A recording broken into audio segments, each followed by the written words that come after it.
Hello les amis, j'espère que vous allez bien. Nouvelle vidéo Planète Rock. Et cette fois-ci, on va s'intéresser au dandy de la période yéyé, Jacques Dutronc. Alors, c'est parti. Je suis le dauphin de la place Dauphine et la place Blanche à mauvaise mine. Moi, et moi, et moi, et encore moi. Bien sûr, je plaisante.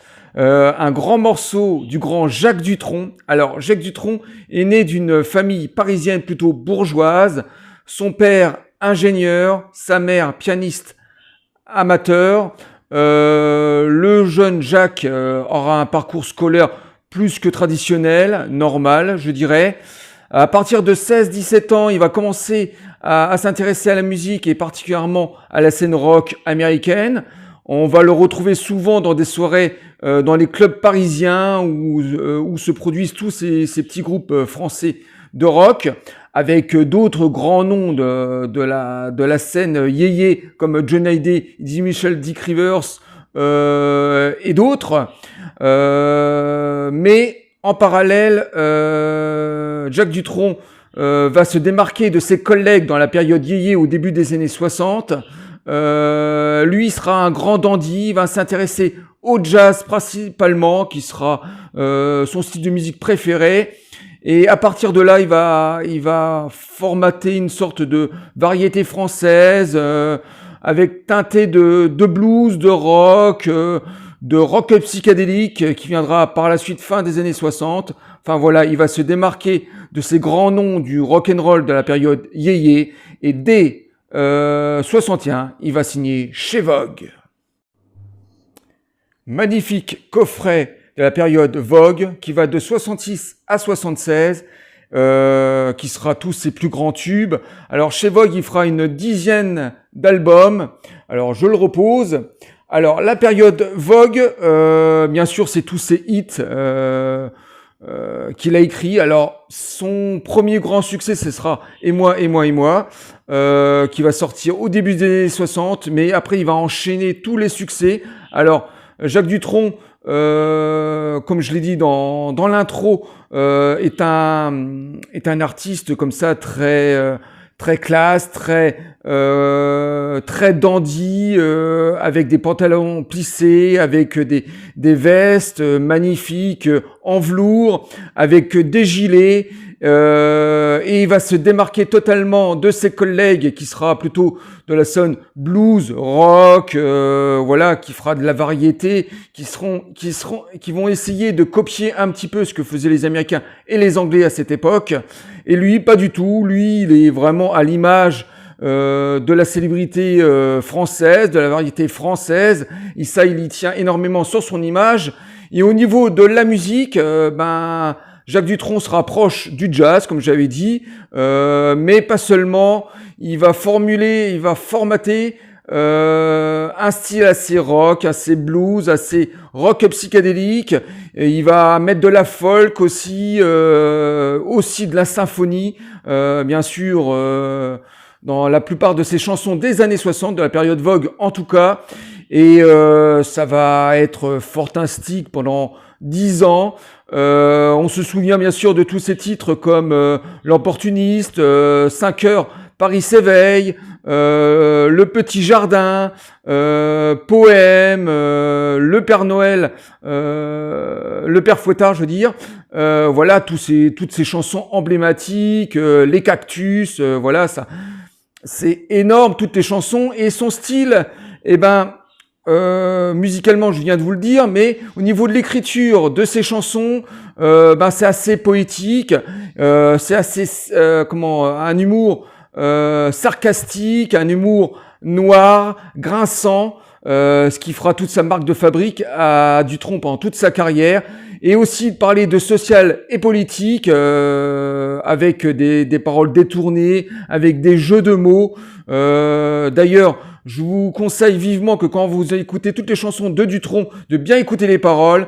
Vous allez voir, il y a énormément de jeux de mots et c'est très politique et très social. Et c'est quelqu'un qui se rapproche de Pierre Desproges dans son humour assez sarcastique, et c'est pour ça qu'on adore Dutronc. Poursuivons avec les années 70, toujours chez Vogue. Alors, c'est 4 albums. Alors bien sûr, il y en a eu beaucoup plus que ces 4 albums-là. Il y en a eu à peu près 5 ou 6 dans les années 70. Et cette fois-ci, Dutronc se mettra au style de l'époque, c'est-à-dire au rock progressif. Donc on va se retrouver avec une musique assez expérimentale, avec beaucoup d'orgue, avec aussi énormément de symphonies au niveau des orchestrations, beaucoup de guitares acoustiques. Et au niveau des textes, c'est toujours aussi social et politique, avec énormément de jeux de jeux de mots, de phrases détournées, mais il n'oublie pas aussi d'être le comique et de faire des chansons beaucoup plus simples, beaucoup plus légères. Et au sein de ces années 70, il y aura une sorte de petite lassitude, et par la suite, dès les années 80, il va relativement changer de style. Continuons avec la période Columbia. Alors, ce sont malheureusement pas les originaux. Il faudrait vraiment que je tombe dessus. Là, c'était des copies que j'avais fait de l'époque, parce que ce sont quand même un double album qui est sorti il y a déjà une trentaine d'années. Pareil que le coffret collector qui était sorti il y a 32 ans. Donc cette période Columbia démarre de 80 à 87. Et cette fois-ci, le style Dutronc sera à l'image des années 80, donc la domination des claviers, des percussions, une sorte, c'est pas vraiment de la new wave, mais on se rapproche. Mais en même temps, il se rapproche aussi d'une variété française plutôt classique. Et au niveau des paroles, c'est beaucoup moins politique, toujours aussi social, avec toujours cet humour grinçant, pince sans rire, satirique. Alors, on se souvient tous de cette période Columbia, de chansons comme Cacaboum ou comme Merde in France, Les Roses Noires, par exemple, ou Tous les goûts sont dans ma nature, qui sont des grands morceaux qui a été composés dans cette période. En tout cas, il y a eu des nouvelles versions, en tout cas. Et période Columbia s'inscrit dans une période de la carrière de Dutronc un petit peu en pente descendance, comparé aux années 60 et 70, qui étaient juste une très grande période pour l'artiste. Et par la suite, dans les années 90, qui sera la période la plus... c'est une grande pause pour Dutronc, va revenir plutôt à la fin des années 90, début 2000, avec certains bons albums. Et pour finir, on va terminer avec quelques albums des années 2000, avec des albums live et DVD. Alors, je commence par cet album live. Alors, c'était une sorte de retour sur scène pour Jacques Dutronc. En 93, il n'avait pas monté sur scène depuis des années, et cette tournée est triomphale.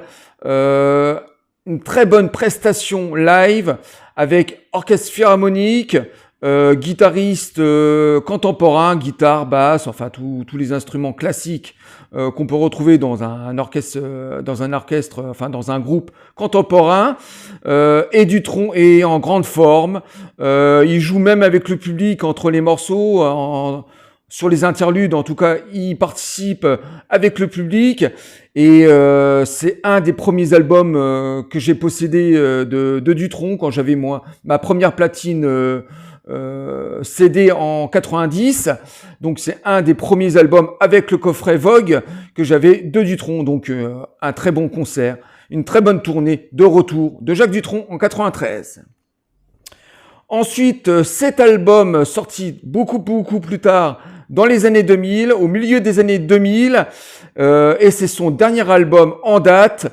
Donc c'est un album sympathique, je dirais pas extraordinaire. On est plutôt dans une variété classique, teintée de jazz, beaucoup moins provocateur et burlesque que d'habitude, mais avec quand même des textes assez incisifs au niveau socialo-politique. Donc un très bon disque, malheureusement le dernier de l'artiste. Et ensuite, je vais terminer... ah oui, je précise qu'il y avait un excellent album de Dutronc qui était sorti en 98, qui était vraiment excellent. Je me rappelle plus du titre de l'album. Malheureusement, j'ai complètement oublié de le sortir de la collection. Mais en tout cas, l'album de 97, faites une petite recherche sur YouTube, vous allez voir, cet album est excellent, avec un duo de Étienne Dao au sein de cet album. En tout cas, formidable album de 97. Alors, je reviens sur ce DVD, donc la tournée des Vieilles Canailles, qui est sortie il y a 4-5 ans, donc la tournée, je crois que c'était il y a 5-6 ans, juste avant la mort de Johnny Hallyday. Donc que dire sur la réunion de ces trois légendes du rock'n'roll et du rock'n'roll français, Eddie Mitchell, Johnny Hallyday et Jacques Dutronc, qui se donnent la réplique. Enfin voilà, c'est si bien tourné, avec des caméras dans tous les sens, comme ça, qui filment en gros plan, en scope. Enfin voilà, c'est magnifique, avec des jeux de lumière, des jeux de scène extraordinaires. Et ces trois légendes du rock'n'roll nous reprennent chacun à leur tour ou en duo leurs plus grands morceaux. Donc les Vieilles Canailles, à découvrir surtout en DVD ou Blu-ray, impérativement. En plus de ça, dernière prestation de Johnny Hallyday, donc faut pas passer à côté de cette occasion. Voilà les amis, on vient de terminer cette petite récap sur la carrière du grand Jacques Dutronc, qui m'a tellement apporté. C'était un des premiers artistes que je possédais en CD au début des années 90. Et pour tout ça, on remercie le grand Jacques. Bah voilà les amis, moi je vous dis à très bientôt pour une nouvelle vidéo Planète Rock ou rétrospective. Et moi je vous dis bye, à bientôt.